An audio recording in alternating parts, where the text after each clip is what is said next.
1914 का दौर दुनिया युद्ध की आग में जलने वाली है, लेकिन एक नौजवान अंग्रेज लड़का इस शोर शराबे से दूर शांति की तलाश में समुद्र के बीच वीरान टापू की ओर निकल पड़ता है।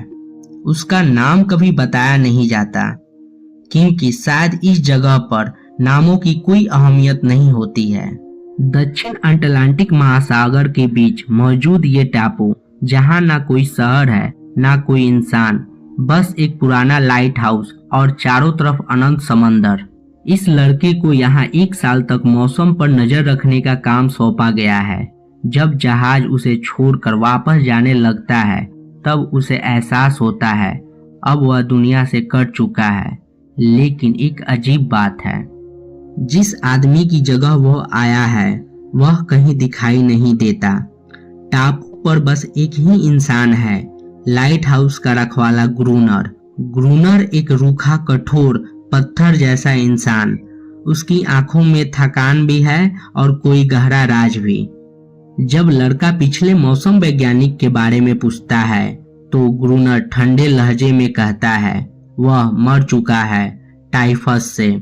शायद समुद्र में चला गया, बॉडी कभी नहीं मिली। ये जवाब सुनने में सीधा है, लेकिन उसकी आवाज में कुछ ऐसा है जो दिल को बेचैन कर देता है। रात होने लगती है। टापू पर अजीब सी खामोशी छा जाती है, सिर्फ लहरों की आवाज और हवा की सिसकारियां।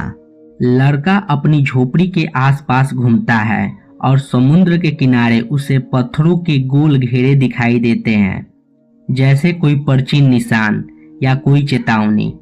वापस झोपड़ी में उसे पिछले मौसम वैज्ञानिक की डायरी मिलती है। डायरी के पन्ने पलटते ही उसके रोंगटे खड़े हो जाते हैं। अंदर बने हुए हैं समुद्र से निकले अजीब जीवों के स्केच, आधे इंसान जैसे आधे किसी जानवर जैसे। लड़का सोचता है शायद ये आदमी पागल हो गया था, लेकिन तभी रात के अंधेरे में झोपड़ी के बाहर कुछ हिलता डुलता है। खरोचने की आवाज, दरवाजे पर जोर जोर से टकराने की आहट, और फिर खिड़की से झांकती हुई भयानक परछाइयां। वो जीव जिन्हें उसने अभी अभी डायरी में देखा था। डर से कांपता हुआ लड़का दरवाजा बंद कर लेता है, कुर्सियां अड़ा देता है और पूरी रात सांस रोक के बैठा रहता है। सुबह होते ही वह भागकर लाइट हाउस की तरफ जाता है, ग्रूनर से मदद मांगता है, लेकिन ग्रूनर दरवाजा तक नहीं खोलता। रात फिर आती है। इस बार जीव और ज्यादा उग्र हैं। लड़का आग जलाता है, उन्हें दूर भगाने की कोशिश करता है, लेकिन आग झोपड़ी को ही जला डालती है। अब उसके पास कुछ नहीं बचता। अगली सुबह टापू पर घूमते हुए उसे एक मादा समुद्री जीव दिखाई देता है। डर के मारे वो बंदूक तान देता है। तभी ग्रूनर आ जाता है। वो उसे गोली चलाने से रोकता है और चौंकाने वाली बात कहता है, ये खतरनाक नहीं है, ये पालतू है। ग्रूनर बताता है कि ये जीव उसका है और इसका नाम भी नहीं, बस एक चीज की तरह है। लड़का पहली बार समझता है इस टापू पर सिर्फ जीव ही नहीं, इंसान भी राक्षस बन सकता है। ग्रूनर कहता है कुत्ते की तरह है, मारो सताओ फिर भी मालिक को नहीं छोड़ेगी। लड़का अंदर से टूट जाता है, लेकिन उसके पास कोई रास्ता नहीं जिंदा रहने के लिए। उसे ग्रूनर के साथ समझौता करना पड़ता है, और इसी समझौते के साथ शुरू होती है इस टापू की सबसे डरावनी रातें। लेकिन उसी रात लाइट हाउस की दीवारों पर वो डरावनी आवाजें फिर लौट आती है। सीढ़ियों पर चढ़ते हुए लोहे से टकराते नाखून और ऊपर से गिरते हुए काले साए। ग्रूनर बिना किसी डर के बंदूक और भाले के साथ उन जीवों पर टूट पड़ता है। वो उन्हें काटता है, कुचलता है, जैसे वो इंसान नहीं सिर्फ कीड़े हो। लड़का ये सब देखकर बेहोश हो जाता है। सुबह ग्रूनर उसे झकझोर कर उठाता है। अगर लड़ नहीं सकता तो यहाँ रहने का कोई हक नहीं। अगली रात ग्रूनर उसे लाइट हाउस की बालकनी में बंदूक और कुल्हाड़ी थमाकर बाहर बंद कर देता है। नीचे समंदर, चारों तरफ अंधेरा और दूर से आती हुई डरावनी आवाजें। रात भर लड़ते हुए खून से लथपथ वह किसी तरह जिंदा बच जाता है। सुबह गुरुनर उसे देखकर हैरान रह जाता है। वो अभी जिंदा था, यानी यहीं से दोनों की जिंदगी एक भयानक रूटीन में बदल जाती है। दिन में खामोशी और रात में जंग। धीरे धीरे लड़के की नजर उस मादा समुद्री जीव पर जाने लगती है। वो उसे इंसान की तरह देखता है, उसकी आंखों में डर और किसी अनकहे दर्द की परछाई। वो उसका नाम रख देता है एनेरिस। लेकिन ग्रूनर उसे एक चीज की तरह इस्तेमाल करता है, मारता है, जबरदस्ती करता है और एनेरिस फिर भी उसके पास ही रहती है। लड़का अंदर से टूट जाता है, लेकिन डर और मजबूरी उसे चुप रहने पर मजबूर कर देती है। वो ये भी महसूस करने लगता है कि जब जब एनेरिस बालकनी में बैठकर अजीब सी आवाजें निकालती है, उसी रात समुद्री जीव हमला करते हैं। शायद वो उसे वापस ले जाना चाहते हैं, लेकिन ग्रूनर हंसता है। इन जानवरों में कोई समझ नहीं होती है। लड़का अपने अतीत को याद करता है। वो यहाँ शांति और खालीपन की तलाश में आया था, लेकिन उसे मिला हिंसा और पागलपन। एक रात हमला इतना भयानक होता है कि दोनों मरते मरते बचते हैं। अगले दिन जब लड़का एक गुजरते जहाज को इशारा करने की कोशिश करता है, ग्रूनर उस पर हमला कर देता है। एनेरिस बीच में आ जाती है और पहली बार ग्रूनर की आंखों में डर दिखाई देता है। अगले दिन समुद्र के किनारे चलते हुए लड़के को व्हेल की हड्डियां मिलती है। वो उनमें से एक को तराश कर एक छोटी नाव बनाता है एनेरिस को दिखाने के लिए। वो इशारा करता है उसे यहाँ से जाना है। एनेरिस उसे एक पुरानी टूटी नाव तक ले जाती है। ग्रूनर बताता है ये एक पुर्तगाली जहाज का मलबा है जिसमें कभी डायनामाइट भरा था।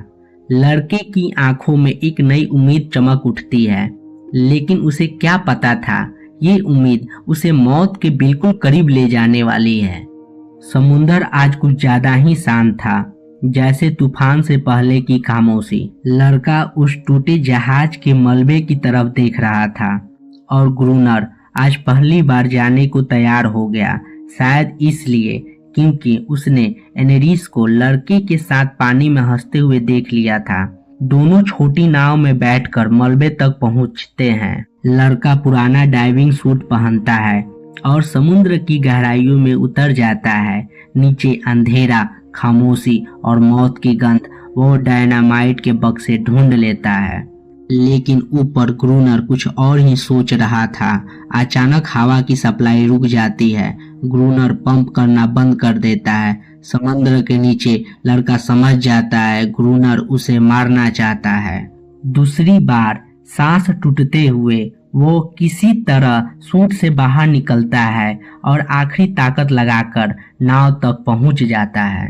ग्रूनर का चेहरा देखकर अब कोई शक नहीं रहता, ये आदमी इंसान नहीं रहा। लाइट हाउस लौटकर वो देखते हैं कि डायनामाइट अब भी इस्तेमाल के लायक है। दोनों एक आखिरी योजना बनाते हैं, जितना ज्यादा समुद्री जीव हो सके उन्हें लाइट हाउस की तरफ खींचा जाए और फिर धमाका कर दिया जाए। रात आती है, समुंदर उबलने लगते हैं। सैकड़ों परछाइयां, दीवारों पर चढ़ते हुए जीव और फिर एक भयानक धमाका। आसमान जल उठता है, लाइट हाउस हिल जाता है, कई जीव वहीं मारे जाते हैं और धमाके की लहर से दो बेहोश हो जाते हैं। सुबह ग्रूनर उठता है और घायल पड़े जीवों को एक एक करके भाले से मारने लगता है। लड़का ये सब देखकर टूट जाता है। तभी उसे एक मरे हुए जीव के गले में एक हार दिखाई देती है, एक निशान, एक पहचान। वो ग्रूनर से कहता है ये जानवर नहीं है, इनकी भी सभ्यता है। ग्रूनर गुस्से में हार समुद्र में फेंक देता है। उसी रात ग्रूनर सच बताता है। वो कहता है उसे एनेरिस समुद्र में जाल में फंसी हुई मिली थी। उसे आजाद किया और एनेरिस को लगा कि वो उसकी जिंदगी का कर्जदार है, इसलिए वो कभी उसे छोड़कर नहीं गई। ग्रूनर सो रहा होता है, तभी लड़की को एक पुरानी तस्वीर मिलती है। ग्रूनर जवानी में एक औरत के साथ वही औरत जिसकी तस्वीर उसे पिछले मौसम वैज्ञानिक के डायरी में मिली थी, तब सच्चाई सामने आती है। ग्रूनर ही वो आदमी है जिसे वो बदलने आया था। उसने अपनी पहचान बदल ली थी और उसकी यहाँ सब हमेशा ऐसा ही रहा है वाली बातें सिर्फ झूठी थी। सुबह लड़का समुद्र के किनारे पत्थरों के घेरे में एनेरिस के लिए लकड़ी की छोटी नाव छोड़ देता है, एक तोहफा, शांति का संकेत। तभी एक बच्चा जीव उसे देखने आता है। उसी पल एनेरिस लौटती है, इस बार सीधी, खड़ी, निडर, आजाद। पीछे पीछे और भी जीव आ जाते हैं। लड़का समझ जाता है ये लड़ने नहीं आए हैं।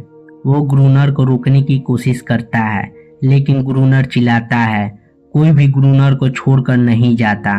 वो फ्लेयर गन उठाकर बच्चे पर गोली चला देता है। बच्चा वहीं मर जाता है। लड़का टूट जाता है। दोनों में जबरदस्त लड़ाई होती है। ग्रूनर कुल्हाड़ी उठाता है। तभी लड़का कहता है, मैं जानता हूँ तुम कौन हो, तुम वही मौसम वैज्ञानिक हो। वो उसे याद दिलाता है प्यार क्या होता है, इंसानियत क्या होती है, और ये सब प्यार नहीं था। ग्रूनर की आंखें खुल जाती है। वो कुल्हाड़ी गिरा देता है और चुपचाप बाहर निकल जाता है। जहाँ समुद्र के जीव उसका इंतजार कर रहे होते हैं, उसकी मौत उसके कर्मों का नतीजा। कई महीनों बाद नया जहाज आता है। कप्तान लड़के को ग्रूनर समझ लेता है और वो उसे ठीक नहीं करता। वो कहता है पिछला मौसम वैज्ञानिक टाइफस से मर गया, अब खुद ग्रूनर बन चुका था, एक सजा के तौर पर। लेकिन कप्तान उसे घर ले जाने का फैसला करता है।